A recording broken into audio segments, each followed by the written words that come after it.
Yo les gars, aujourd'hui on va tester les Ninja Free. Bon, vous savez très bien que j'aime pas Nike et que j'aime pas tester Nike, c'est pas du tout de mon genre de skater des Nike. Mais voilà, faut savoir faire des exceptions. Il n'y a que les cons qui changent pas d'avis. Moi je change d'avis. Vous avez envie de les tester parce qu'elles sont vraiment différentes de toutes les choses que j'ai skatées auparavant. Sur le point de vue esthétique. On va voir aussi sur le point de vue technique. Donc c'est parti, les Ninja Free.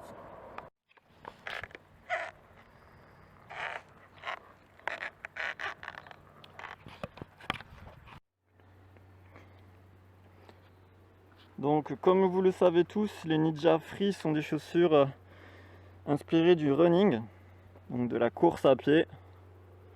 Et l'esthétisme n'en détrompe pas, donc free comme libre. Donc la matière, c'est vraiment des matières pétrochimiques, hein. Ça, il n'y a pas de doute. Pas très écolo de la part de Ninja, hein. Pas bien Ninja. Avec c'est marqué en gros Ninja, et comme ça on voit bien que c'est la chaussure de Ninja, c'est bien. C'est assez simple comme design. La semelle est très rigide, la chaussure est très rigide. C'est pas vraiment une chaussure confort, hein. Enfin, ça n'a pas été du tout étudié pour, hein. À part si c'est du confort un peu comme le running, mais pas vraiment skate et pas vraiment anti-choc au niveau des semelles, hein. C'est les mêmes semelles traditionnelles, hein, que la plupart des choses ont. La semelle qu'il y a au niveau de la pointe, elle est assez fine, hein. Mais ça c'est dans toutes les chaussures de skate à peu près. Alors il faut savoir que Ninja Houston, quand il a pondu cette shoes, ben, en fait il a expliqué qu'il ne voulait pas faire des shoes de skate comme il avait l'habitude de voir, parce qu'il aimait pas les chaussures de skate. Donc c'est pour ça qu'il a fait ce genre de chaussures. Allez, et maintenant on passe au test.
Un jugement sur pour donner une note sur cette paire de shoes, la Ninja Free. Alors que c'est des chaussures qui d'abord sont légères, surtout. Au niveau des tricks flips, c'est pas top. Enfin, c'est pas top. Si, c'est bien, mais en fait, il faut l'envoyer en mode très rapide, parce qu'en fait, le dessus, enfin le revêtement qu'il y a au-dessus, qui est un peu en plastique, enfin, c'est pas vraiment du plastique, mais vous avez compris. Ben, n'adhère pas vraiment bien au grip. Enfin, c'est pas comme du daim ou du tissu, ça adhère bien. Et ça adhère pas aussi bien. Ça adhère bien, mais pas aussi bien. Donc du coup, c'est beaucoup plus dur de faire un trick flip. Il faut vraiment bien claquer à l'arrière pour érafler un peu, pour à peine toucher l'avant. Du coup, donner un peu plus de puissance dans le pied avant.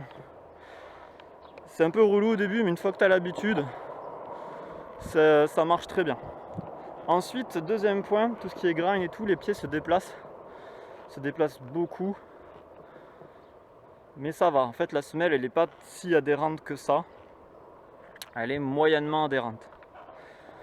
L'autre point qu'il y a, c'est après pour le reste, au niveau de la balance, au niveau de de l'équilibre du pied, c'est mieux que la plupart des chaussures vu qu'il y a un talon et que la pointe donc c'est un petit peu incliné. Ça fait chelou au niveau des talons pour envoyer les heel flips, tout ce qui est tricks en heel, mais ça peut le faire. Ça peut le faire, mais c'est vraiment particulier. Hein. Faut vraiment accrocher quoi. Moi ça va, j'aime bien, je trouve ça cool comme chaussure. Mais voilà quoi, je préfère les S en vrai. Je préfère les S parce que les S que j'ai testé là, les dernières là, je sais plus le nom, mais je vous ferai une vidéo spéciale, c'est vraiment cool comme chaussure. C'est la Marana en fait, mais en version plus évoluée. Il y a plus de choses qui ont été travaillées. Voilà quoi. Donc je vais vous laisser sur ça. Je vais vous souhaiter une bonne journée. Respectez les règles de confinement, pareil. Ah oui, la note, j'ai oublié la note. En vrai, c'est de la bonne chaussure. Je mets un 8 sur 10. Je mets pas plus parce que je pense qu'on peut faire mieux. Quand il y aura les Ninja 2, ça sera peut-être plus évolué. Mais sinon, c'est vraiment de la bonne chaussure. Au niveau de la durabilité, je pense qu'elles vont durer assez longtemps, même si il y a pas mal de mes potes qui m'ont dit que ça dure pas aussi longtemps, quoi. C'est pas si long que ça comme durabilité. Donc moi je mets 8 sur 10 et je vous souhaite une bonne journée, bon déconfinement, gardez vos distances, n'oubliez pas qu'il y a encore le virus et on se retrouve pour de prochaines vidéos. Bisous, à plus.